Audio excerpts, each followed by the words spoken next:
Hello, welcome to Tellez. I'm Carla Gonzalez, and this is Interviews from Quito, the program where we explore the big challenges facing this country and the region.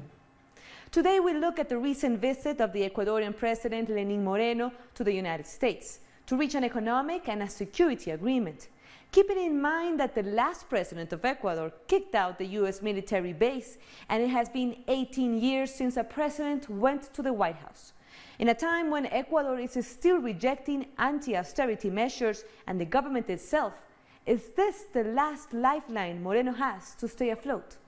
To answer that, we have Ivonne Tellez, a professor at Puse University in Quito. But first, let's take a look at this video. The presidents of Ecuador and the United States met at the White House. Lenín Moreno and Donald Trump sat together to discuss trade, security, and cooperation agreements. Moreno announced that a new U.S. aid office will be opened in Quito in order to enforce these agreements. Trump said that the U.S. government is interested in creating free trade agreements like NAFTA with Ecuador. In regards to security, there are plans to strengthen the fight against the drug trafficking in Ecuador with support from the U.S. But are there any hidden intentions behind this? What are the real interests of the U.S. in the South American country? Follow our analysis. So thank you for joining us, Ivonne. Thank you, Carla, for having me here. First, tell me your first reactions to this meeting by President Lenín Moreno from Ecuador and U.S. President Donald Trump. First reactions, government is selling results without walking the process. That would be my first reaction. It is a visit to the U.S. and an approach to the U.S. is a necessary step in today's world. We cannot deny that the approach is necessary in economic terms more than political terms.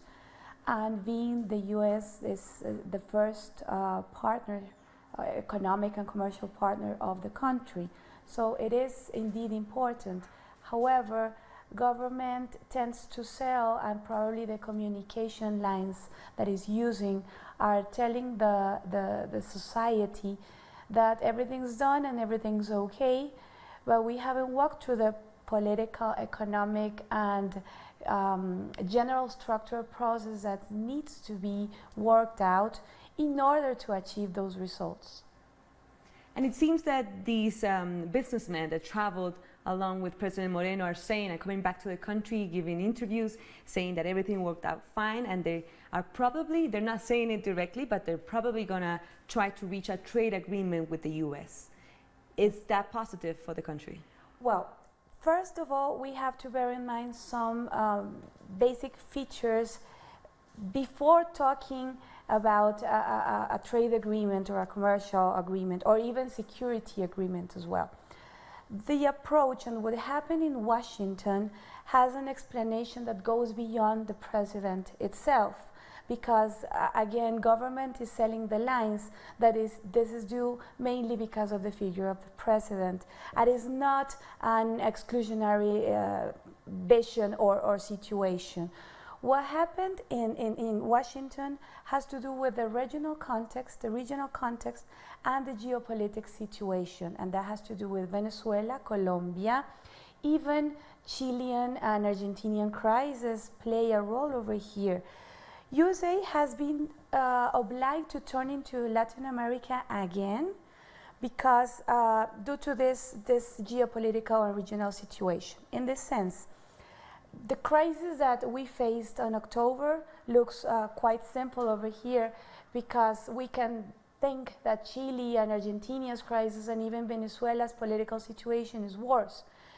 So the U.S. is interested right now in Ecuador, basically due to a reason, because of its strategic point in the drug dealing business. We know that we are not a country that produces drug, but we are definitely a country that is a country of transit, of money laundering, and of drug dealing. So, more than the commercial agreement itself, the U.S. is focused on border control, human trafficking, and drug dealing. Also, another thing that is appealing for the U.S. is Moreno's figure, because right now he is an ally of the US. He is an ex 21st century socialist. He is an ex Maduro's ally. He is an ex Evo Morales ally as well. And right now he is part of the regional presidents round and some of the 60 countries around the world that are supporting Guaido's in Venezuela rather than Maduro. So in this case, and Almagro also for the OEA. So in this sense, Ecuador turns to be very, very interesting for the US. And regarding your question, bearing in mind some of these facts, it is a possible thing to do, yes, but it is not an independent factor. It relies on very many different issues that have to be done and that have to be, in a way, consolidated before thinking in a trade agreement process. And remember that they have both two agreements. The security agreement that is based on the drug dealing issues and the trade agreement. But this requires, first of all, Moreno has a year ahead, more or less. So this requires to work at an extraordinary speed in order to get this signed. But if we take into account all the processes that have to be get ready before entering into an international instrument like this, that means that the government has to discuss and to negotiate with political blocs, economic blocs, and after that get that approved by the legislative, and he has no support over there. He is under the 20% of approval. So this means that more than an economic issue that could benefit Ecuador, yes, it can do so if it can facilitate business between countries. We cannot forget or get excluded from the idea that the world needs these kinds of agreements. So I don't think it is not a necessary thing for the Ecuador. The thing is that it needs very deep change in structures, economic and political and even social structures. And you were mentioning the security agreement. This is a topic we haven't discussed. And we were reading a lot of what this might mean. Mm-hmm. This security agreement that's even called SIC, as Ecuadorians remember, was the name of a torture center, a torture unit in our police during the 70s. What would that mean? Would that be even the name even implies that would it mean that we will have military, US military coming here teaching our police on their methods?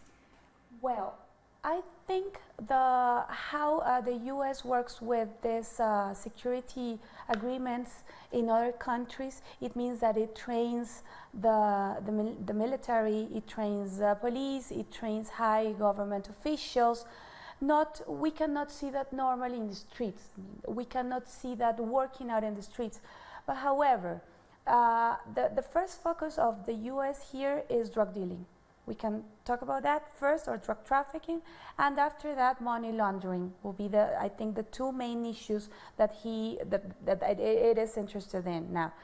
However, one might think that the security agreement will bring peace or will bring some kind of stabilization.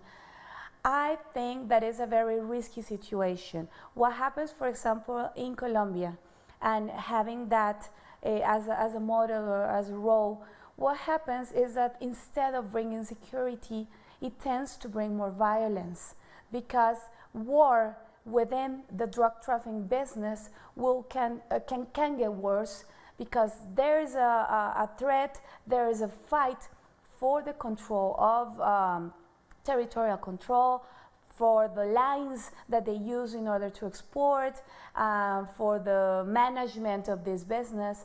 So the fact that we have not only military, local police, but also US police or US intelligence here could mean that violence could get worse. I'm not saying it is a complete or a direct consequence, but it could mean that it can get worse. In Colombia, for example, what we have is more violence. There is a reaction, an even worse reaction from these groups. So I think it is a risky situation. And it's also a risky situation, and correct me if I'm wrong, in a society as ours that we just had back in October, a very large manifestation, very large protest against the government. We saw thousands of people across the country coming out to protest, the police repressing them. How will that play out in our society as we know it now? Well, I think the government has to be very, very careful about some issues over here. Being one of these, the threat of another mobilization by CONAIE, because they have posed that. So it is a threat that is a continuous threat for the government.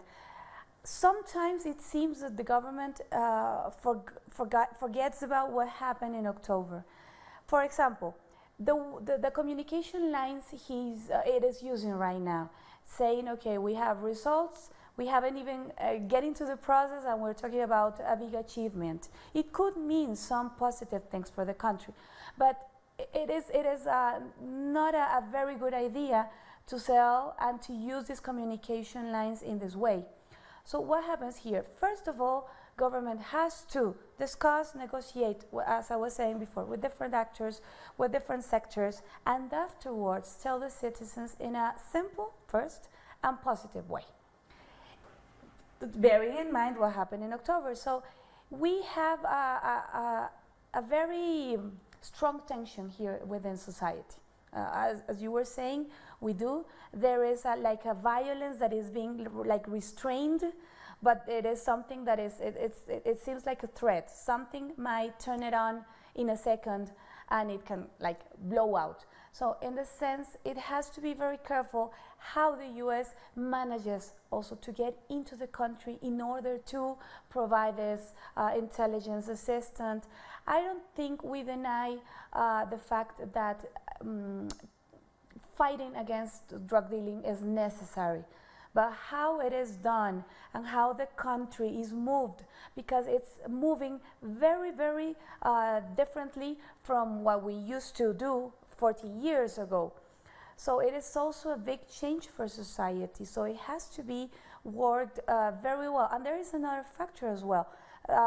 Migration issues right now, they are very strong, very conflictive. There's a xenophobic, a very strong xenophobic force right now within society, because also there are no good lines worked out from the government. So migrants are the enemies. So in this sense, if we have another actor here, and that will be the US, representing what it represents and the values that it has, in a society that is not calm right now, that is not happy with the government, where the economy is not working out, where there's no employment, then I think it's a matter of time.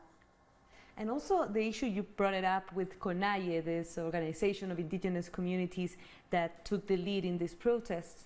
There was supposed to be some sort of agreement to end the protest. How is that playing along? Is the government following up on its promise of all the things that it promised to the indigenous communities? As far as I know, government is not fulfilling completely the CONAIE's expectations, nor is CONAIE doing it with the government as well. I think both parts are not working out completely what they plan to do. And that's how we can see what is happening right now. For example, what happened with CONAIE in Guatemala some days ago, and the difference between the dialogues and the discourses that both groups are giving. So I think it's also a very delicate and very sensible factor how government is working out with CONAIE, because they found out, well, there's a history here in the country, but recently they found out with the use of force, because in the end all these manifestations, regrettably, they turned into very violent manifestations. So they also know that government is not gaining, it hasn't got support from society, from other political sectors, not from the economic sector. So CONAIE knows that. Moreno's presidency and the government itself is now alone. So that also poses another threat to the government and another, I could say that, another threat in order for the government to know how it moves, being very careful. So a move, we already have a move towards the FMI, or the IMF in English, yes, we turned to that, and that represented a very big challenge for the Ecuadorian population and the Ecuadorian country as a whole. So then what would it mean to turn into the US and talk about a commercial agreement, a security agreement, and some other things, some other kinds of agreements, suddenly after 14 years? So it has to be done in a softer way if the government or the country itself plans to do it in that sense. So it seems that from all these agreements and talks that they've taken part in Washington, it seems that there's a hidden objective, a political one. What would you say that would be? Yes. I think there's a big paradox here. Let's think about the low political improvement that the government has. Let's think about all the economic indexes that are very, very worrying and going and very low economic indexes. So in this sense, suddenly the government of Ecuador turns to the US in order to get air. So it's a big paradox that the government turns to the US and it's the only table of salvation that now the government has, because it has a year. But what could mean the hidden thing over here, the hidden political thing, I think is the elections and what we will be facing next year regarding presidential elections. And one of the things that it is very also risky and sensible here is the fact that the government seems to be taking measures in order to be re-elected or to get some kind of political approval towards the next elections. But at the same time, it is not taken into account that it has to move a lot of structures over here in order to get the results that it is already announcing. So it is like doing the same thing in both ways and in completely opposite ways, because it's showing results, but it needs a big change of structures over here. It even needs some flexible labor legislation, flexible and different economic legislation over here. So that means that it needs political approval over here to get things approved here. On the other sense, it is probably giving us the image like everything's okay, we've already solved everything, we have the US backing us in all decisions that we're gonna make, so we will be fine. But then it seems to be it seems to be ignoring all the social factors that we had and that came up last October, all the economic problems that we have right now. Migration is not solved. Migration is being tackled by the use of force, but reinforcing some border measures that definitely are against some human rights instruments that we've already signed. So it's very contradictory, and this could mean that it is heading towards a political ideal, a political hidden intention, but it's forgetting all of this over here. So I don't think it's very responsible to show or to sell these achievements, sell these results over here, but looking in a short term, not taking into account that this sort of agreements call for deep and profound social and economic and even political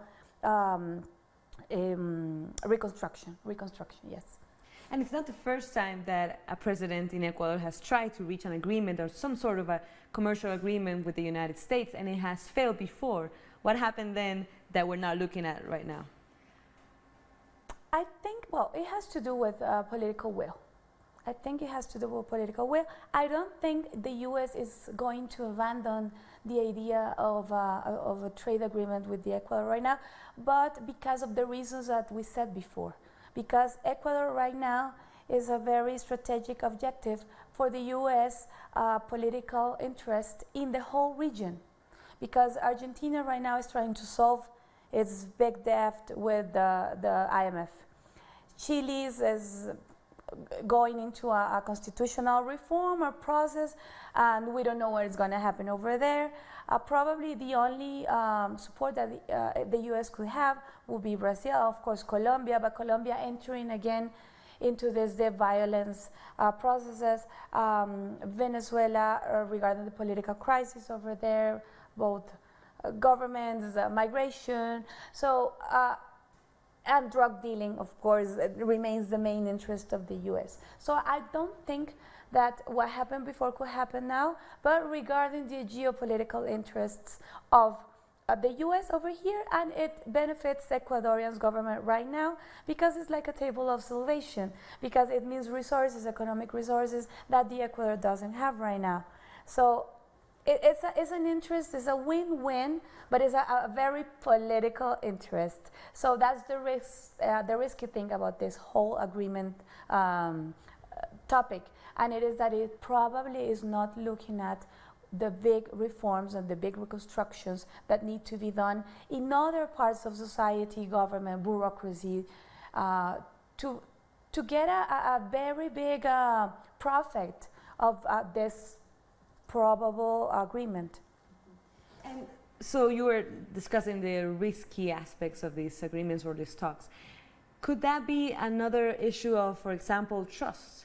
Can we trust the U.S. to debate with Ecuador at the same level? Does Trump see Moreno as his equal, or can he just turn his back as he has done in other agreements, the North American Free Trade Agreement or even transnational agreements?